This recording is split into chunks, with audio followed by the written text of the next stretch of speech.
नमस्कार मित्रांनो, चांगलं चॅनलमध्ये आपलं स्वागत आहे. मित्रांनो, बिग बॉस मराठी सीझन 6चा ग्रँड प्रीमियर सोहळा आज पार पडला.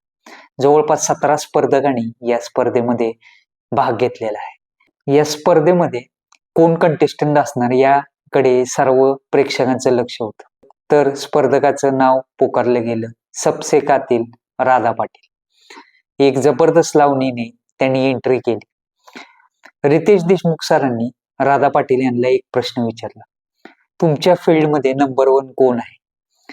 राधा पाटील म्हणाले, मीच आहे.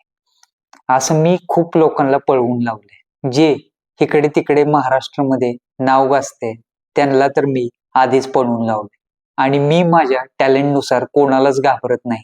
कोणीही समोर स्टेजवरती कोणीही आलं, मग ते गौतमी पाटील असो किंवा दुसरं कोणीही असो, मी कोणालाच घाबरत नाही, असं विधान राधा पाटील यांनी केलेलं आहे. तर मित्रांनो, याबद्दल आपल्या प्रतिक्रिया काय आहेत नक्कीच कमेंटद्वारे सांगा आणि या वर्षीचा बिग बॉस मराठी सीझन 6चा विजेता कोण होणार हे सुद्धा नक्कीच कमेंटद्वारे सांगा. धन्यवाद.